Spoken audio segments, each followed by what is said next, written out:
Jason, Justin, how you guys doing? Eric. Hi, how are you?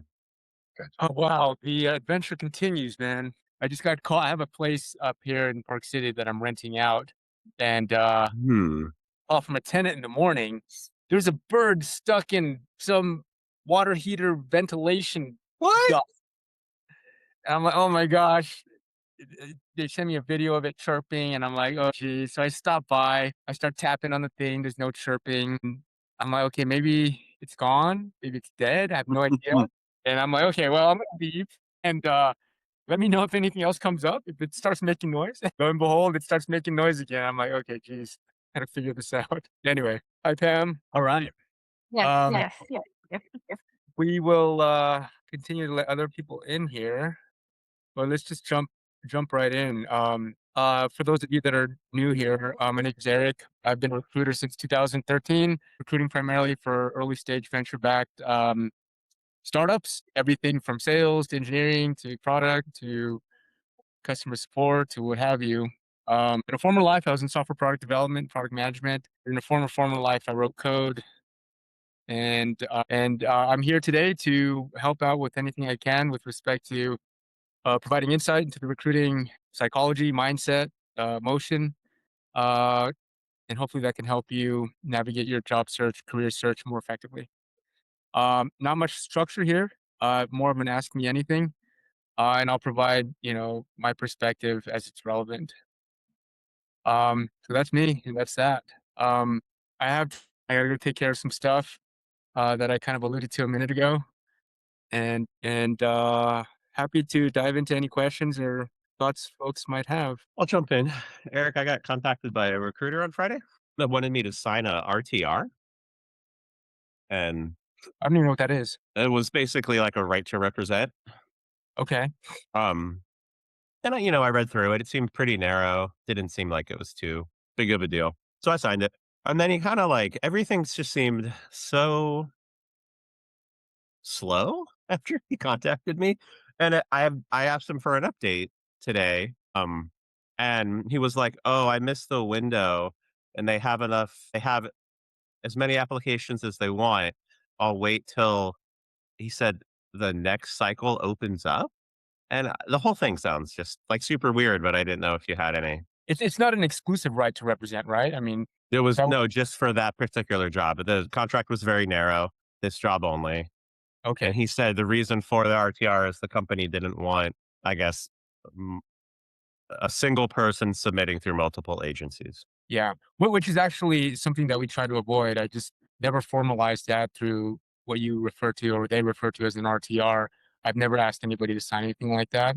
I would usually just get verbal agreement in terms of my right to represent them and educating them because a lot of times candidates are not aware of multiple channels and how that might affect rights to represent and they end up thinking that maybe if I just go through multiple channels, that's more effective than going through one dedicated exclusive channel. And so, yeah, as far as I've handled it in the past, it is pretty standard to try to solicit that, but not so much in writing, right? Like I will just Okay. ask Okay. about it. Yeah, know I can't speak to him or her or what their agenda is or what kind of how their motion works. But as long as you didn't sign like some sort of exclusive right Yeah, to I represent didn't sign my life away them, to that. yeah, that wouldn't make too much sense. But yeah, hope that But helps. then to come back and be like, "Oh, I missed the window." I guess that's just bad luck on their part. Yeah, I mean, there could be all kinds of things going on there, right? Like the Yeah. person that you're engaging with might be a lower level person whose job is just to solicit or right to RTRs. Is that? Yeah. I don't know. I know. I mean, I do know that hiring a lot of times goes in cycles with a given company. They'll build pipelines and they'll cycle through cohorts. So I know that's a phenomenon, and they'll close windows when they have adequate top of the funnel, and then as they work people through that, and the top of the funnel becomes more sparse, they'll sort of reopen it up again. So I know that Oh, that's phenomenon. good to know. Okay, so it's not, like, done. It's not over. Yeah, I don't Yeah, think but so. I mean, again, I don't know all the details of this particular company or yeah, agency that's helping with this. But those are some of the phenomenon that I've seen. So it's not entirely implausible that yeah. that's what's going on back That there. that's some Yeah, good background. Thank you. yeah, sure. I saw some hands come up. Sugi? Sugi? Hey, Eric. First of all, thank you for your time. Yeah, sure. You do this weekly. Sorry I couldn't be on camera. Uh, Go on. I have a quick question, similar to Jason. Like I had a recruiter from Tesla reach out to me, Hmm? and when I looked at his LinkedIn profile, it says he's in Tesla, and he reached out to me, and then he shared a job description, a link, and then I went through it. It is related to what I was doing in the past, so so it's okay. But when I clicked the link did not work, and then I emailed them saying, hey, the link for the job description does not work. Can you share the details? And your profile doesn't is not very clear. It says Meta, it says Tesla. So where are you actually, like working where? Who's this job for? Can you share some details with me? Right. He replied back to my question of job description. He gave a copy paste of the job description, and that's it. I didn't. I don't know what to do going forward. Is this So did I hear you correctly? Did it sound? It sounded like you qualified or kind of verified that the person's legitimate. Like you looked at the person's LinkedIn profile I did. I did. and they have a legitimate Tesla email address. I couldn't say it. I mean, LinkedIn profile. you know they had a LinkedIn profile which says at they are working at Tesla, but I don't know if I mean I didn't verify their In terms, email addresses. I mean, were you communicating with that recruiter via email No, through LinkedIn message. through LinkedIn? Okay. Yeah, I was just talking to another recruiter friend of mine about, how LinkedIn should provide some sort of proxy information for validating a LinkedIn profile. Like if a LinkedIn profile is less than 12 months old, it might be suspect, right? Yeah. Yeah, I mean, I think you're trying to do the right things in terms of trying to figure out if the person is legitimate or not. I mean, does the person only have 29 connections? Mm, That could be one thing. That could be another proxy for figuring out if the profile is legitimate. And if you tell the person that you prefer to communicate via email and they deny you, that would be a yellow-ish okay. flag. Okay. And obviously, if they don't have, if they have Tesla recruiter at gmail.com, Tesla recruiter 49 at gmail.com, that's kind of a weird, Right. it's Right. probably a yellow red flag, right? So put all that stuff together, you might want to just make sure that the person's actually legitimate Yeah. human. Um, but even if you determine that the person's a legitimate human and recruiter, then the question is sort of how do you engage with that person, and how much information do you give them before you get sort of any information back from them.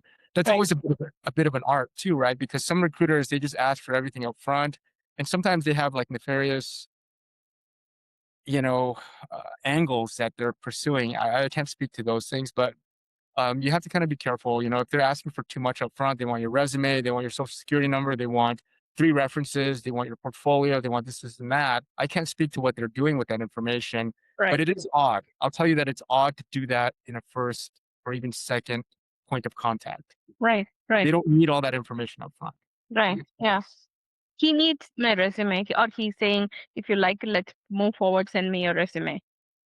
That's his ask. I said that's fairly common, right? Hmm.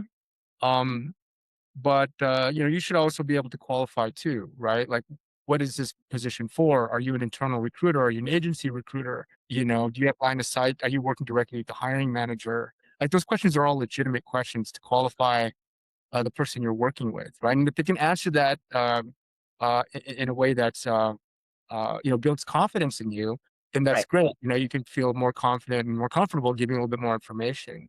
Right. But I just be careful about recruiters or, would be recruiters asking Yeah. for. Yeah. Your hunch, I mean, like it's not alarming where he's asking for any personal information, like, a social security number or anything like that. But at the same time, I don't feel right. I couldn't explain that in words. Like there's something is like not right. And he's being, the copy paste, or he did 3/4 of the copy paste. The last sentence is cut in half. You're from Tesla. I mean, it doesn't matter. You're from Tesla or Meta, or whatever it is. I see a lack of professional work there. And how do you expect people? I don't know. I think one thing that you're speaking to, I think, is really important. maybe talk a little bit about, it's developing your intuition, right? Right. Because intuition is something that I think, especially in the Western culture, we don't rely on enough, Mhm. right? We're very logical and analytical in the West, right? But if you can develop your intuition and come to trust your intuition, it's very powerful, right? Right. Right. People say trust your gut, Yeah. right?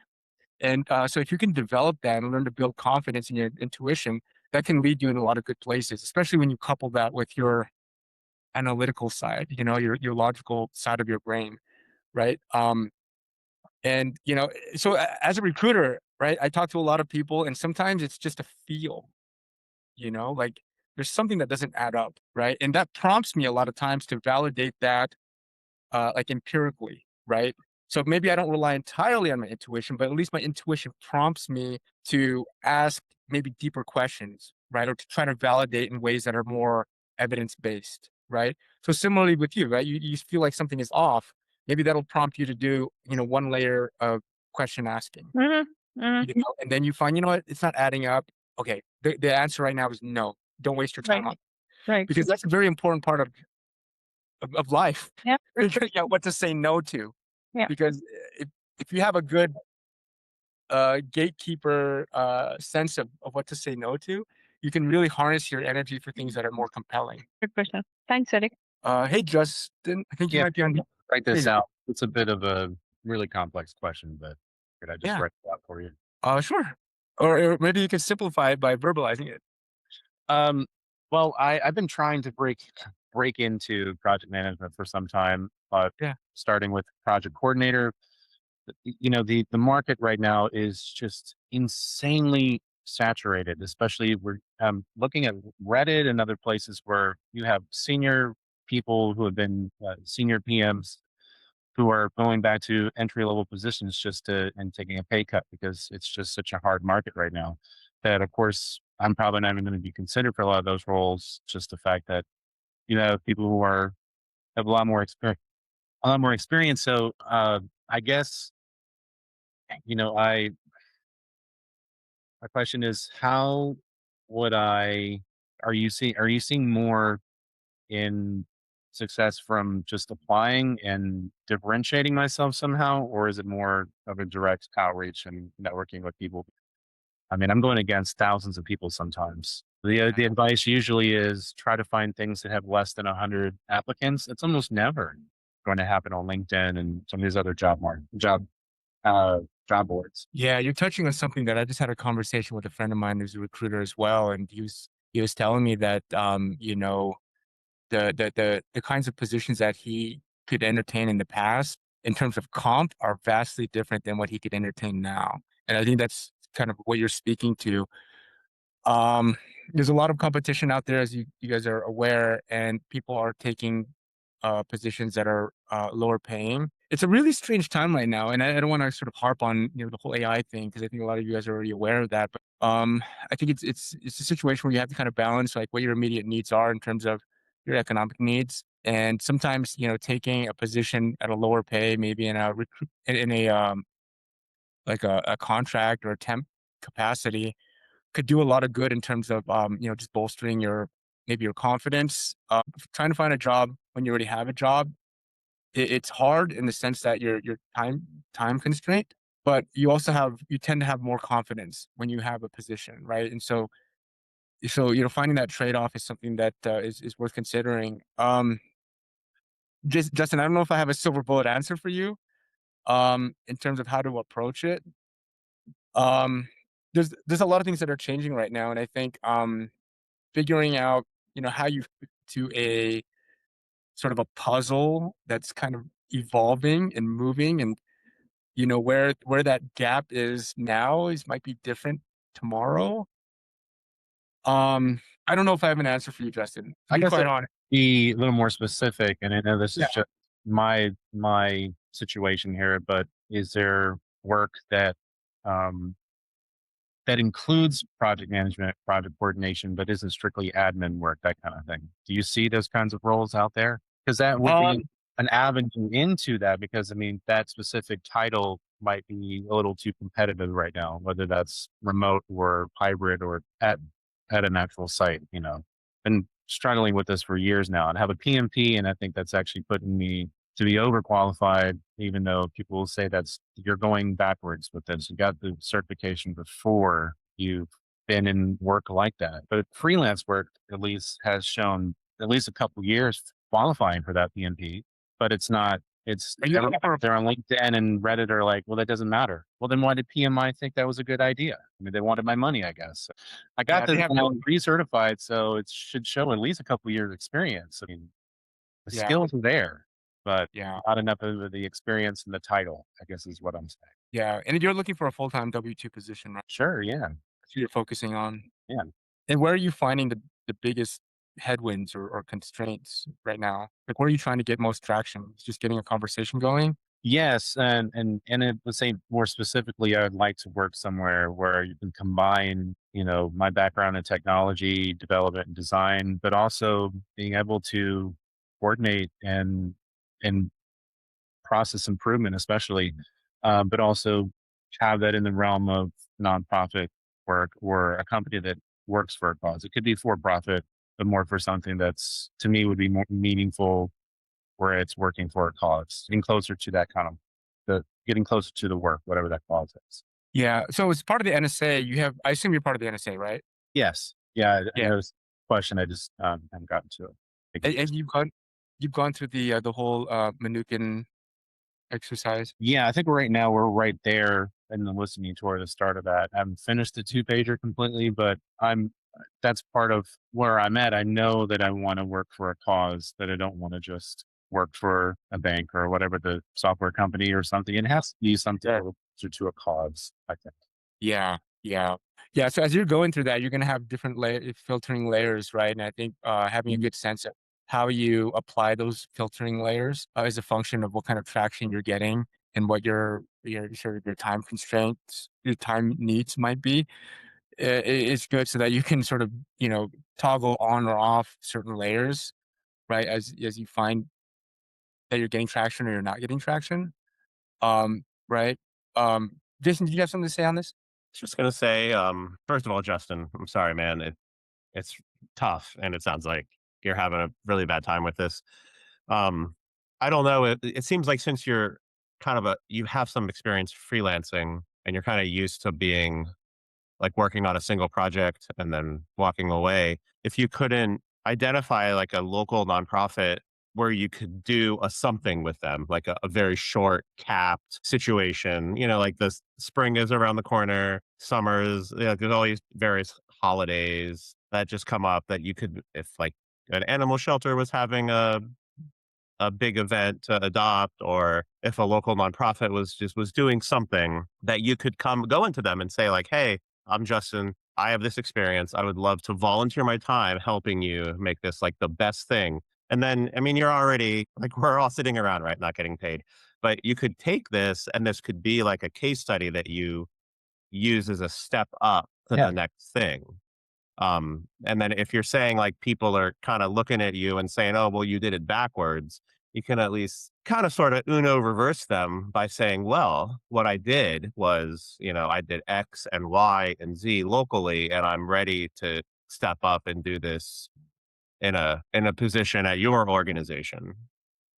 That's Plus, all that's these people that you do this stuff for, they're gonna remember you, and then they're gonna be like, "Hey, I met this super great guy, Justin, who did all these things for us. If you need someone like that, like, give him a call. I mean, he may charge you this time around, or you could even lay the groundwork and tell them like, "Hey, if you know anyone that wants help like this, I did work for free for you, but, like, I would like I might end up charging a fee depending on what we're doing." But then you got people talking about you, and I find this the greatest thing is having other people talk about you is the best way to network. that's great. Thank you. I mean, I just need, even if it isn't paid, just having something purpose driven that demonstrates Yeah.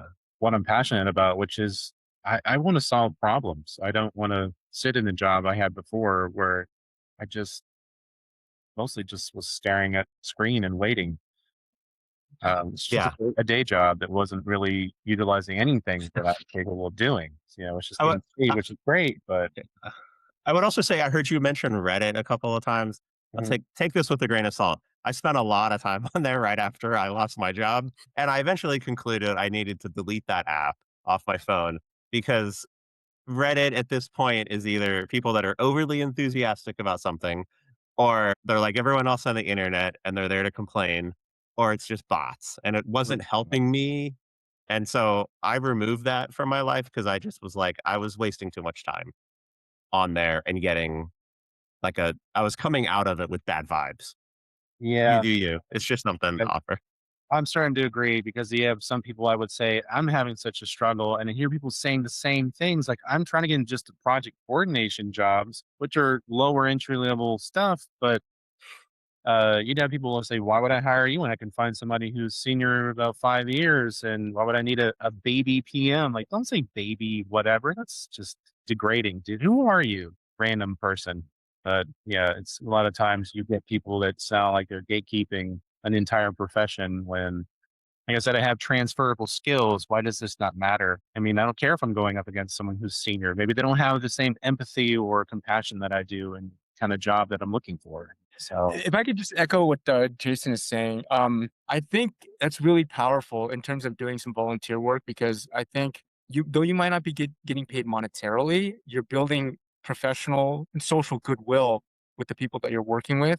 You're building case studies that you can share in interviews. You're building somebody that can be an advocate on your behalf when it comes to references. You're building skills, right? Especially if you're trying something that's a little bit more edgy, for yeah. example, integrating AI into whatever solution you're proposing or implementing for would be pro bono client, right? So you're even though you're not getting paid monetarily, you're checking off a lot of boxes that are very productive. And so if as a recruiter that's looking at somebody that's maybe been employed for some period of time, but they're doing this kind of work that really stands out. If you have stories like that you can share, it would really stand out. The other thing too that could lead to, like I think Jason kind of alluded to, is it could lead to you carving out a niche for yourself and having either a side gig that can turn into something that's even more full time. You can have a portfolio of clients that you're doing the same kind of work for on a fractional or part time or contractual basis or project based basis. Potentially, it could turn into like you don't even need a W 2 anymore. Like you don't need a full time position because you have a portfolio of clients carved out in this niche. So that could be. It feels like you doing something like that. You cover a lot of bases, right? Yeah.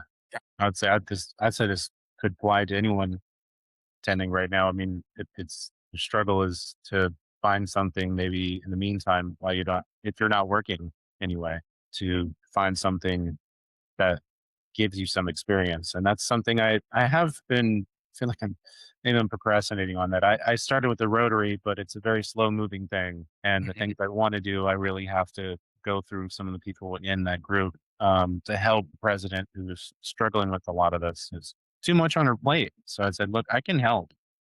I have a lot that I'm bringing to the table. I'm sure a lot of us do. And I don't know 24 of the people in the group. I would like to get to know who they are and figure out what skills they have. I'm sure that they're not really involved because they don't know what they can do. And we have initiatives that we want to help take care of, but it's going to take some organizing. I would love to get that going. But in the meantime, I'm sure there are actual direct projects I could be working on that could gain some experience and would help people out.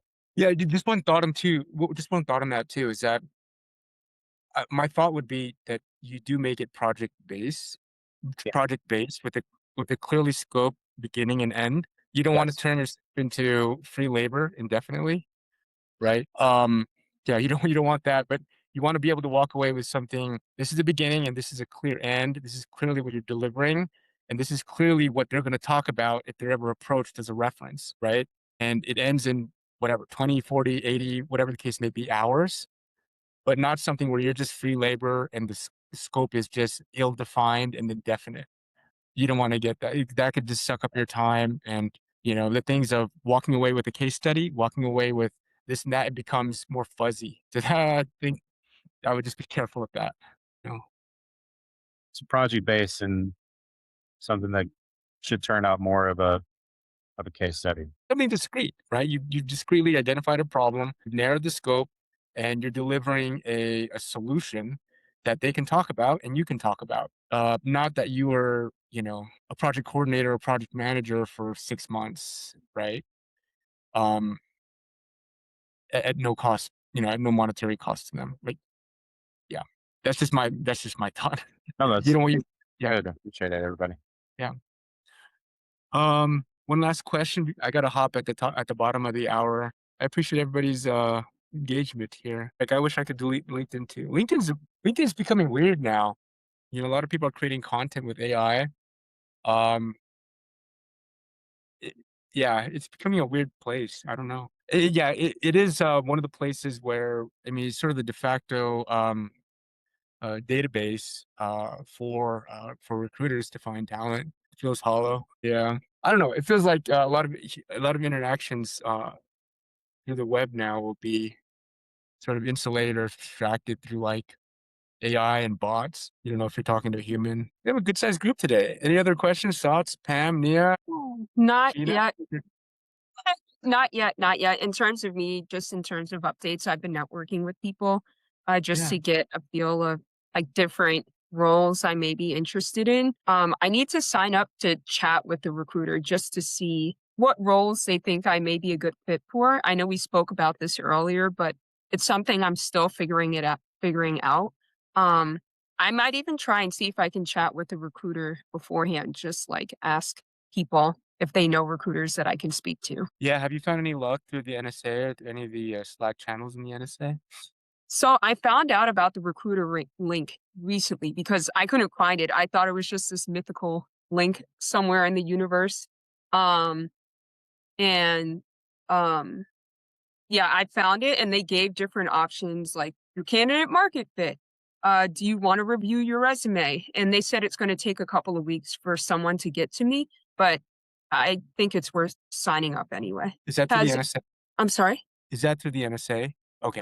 Yeah, yeah, I saw it that is not his head yet. yeah. They're just slammed like every other recruiter. They're just getting inundated with requests. I just don't wanna waste my time applying for jobs that I'm probably not a good fit for, or, if there are other positions that may be a good fit for me, I would like to know. So Yeah. so, Eric, that actually brings me to my question. Sure. Does it matter what type of recruiter I reach out to, or, like, when I reach out to my friends to see if they have any recruiter friends, does it matter what kind of recruiter I reach out to? Yeah, there's all kinds of different recruiters out there, right? A lot of them work based on region, they work based on vertical industry, they work based on function, you know, for developers versus accountants, Yeah, right? And so, like for example, for me, right, my domain, if you will, is like early stage venture backed tech companies, right? So, have I recruited for accountants? I have. I would say that's my specialty. Have I recruited for legal in-house counsel? No. Most most VC-backed early stage tech companies don't hire that internally, right? So you have to look at the recruiter and kind of see where the overlap might be, right? From that perspective, I would try to bias for a recruiter that's it's been around the block a little bit, because early stage people that are entry level in recruiting, a lot of times they come from sales or maybe they're just fresh out of school. And a lot of times they're just sort of relegated to, combing through LinkedIn and building lists. And so they have limited experience in terms of the end to end, and maybe limited insight into what a company or a hiring manager might be looking for. So you might want to bias for somebody that's a little bit more experienced, right? yeah. Now that I think about it, I'm wondering if I should just type in recruiter on LinkedIn and see if I have friends in common who are connected to recruiters, look at their background, like you said, and then reach out to them and say, like, hey, I noticed you're connected with so and so who does so and so. Do you think that you could probably introduce us so I could get their perspective on roles that may be a good fit, X, Y, and Z? That's one angle, yeah. I mean, you can definitely leverage any professional or social capital you might have with an intermediary contact, a mutual contact. Um, there's also, and I've said this before, right? If you can step to the recruiter, step to anybody with like adding some value, right? And you have to get creative with that sometimes. You have to kind of know what recruiters might be interested in, what's valuable to a recruiter. that can, get their ears to perk up, right? So some of the things that are valuable to me as a recruiter are access to potential requisitions, leads, introductions to companies that are hiring or hiring managers or executives or founders that will be hiring in the next 6 months. That's valuable to me as a recruiter. Access to talent is also very valuable to me. In my case, access to a platform is valuable. So if I can get exposure to my ICP as my ideal client or customer profile, if I can get access to that or exposure to that, that's valuable to me. So just using that as an example, but like, trying to understand what's valuable or, what the incentive structures are for people can help guide how you approach them. Because if it's human nature, right? If you lead with an ask, a lot of times people are really busy, and they'll get, maybe they have all great intentions and they want to get with you, but it's going to be deprioritized, right? Because they're trying to get through their day and their to-do list, right? So I think generally people want to help. If you make it easy for them to help and you also incentivize them, um, I think you'll probably get more traction that way, for what that's Thank worth. you. That was helpful. Yeah. All right, you guys. I'm about 5 minutes over. I gotta run. But I appreciate you guys coming and engaging, enjoying. I love to see your guys' faces. Uh, I love it when you guys are on camera. But I understand if you're not. That's fine too. But thank you guys. See you guys next week. And one thing to think about. This is something that I'm doing on the side. I haven't spun it up yet, but I'm thinking about ways that I can take people along on this AI journey, because I don't claim to be an expert, but I'm probably ahead of most people, right? Um, and for folks that want to tag along, I'd love for you to join me, because I think I can learn as much from you guys as you guys can learn from me. But what I'm thinking of is doing like maybe a 2-hour regular lab or workshop where I just I take a use case, and in real time we're automating it and we're building it out and we're setting up, let's say for example, Claude Code to do some of these things. So if you guys are interested in this, I'd love to hear from you guys. Maybe just email me directly, or that's probably easier. Just email me and say, hey, I'm interested in this, and then we can just get a small group together initially and just see how that works out, right? Because um yeah, so if anyone's interested, again, I don't have much structure around this. This is an idea that I think will hold myself accountable. And give you guys an opportunity to sort of co-learn with me. Sounds great. Thanks, Eric. Okay, Yeah. thank you guys. Have Can a great week. we'll type some topics on that, Eric? Like, I'm sorry? can we put some topics on it? Please give me Yeah. what you got. If you have some ideas, send it to me. I'd love to riff off of it, and we can kind of co-create this together. Thanks. Thanks. Have a great week. Talk to you soon. Bye.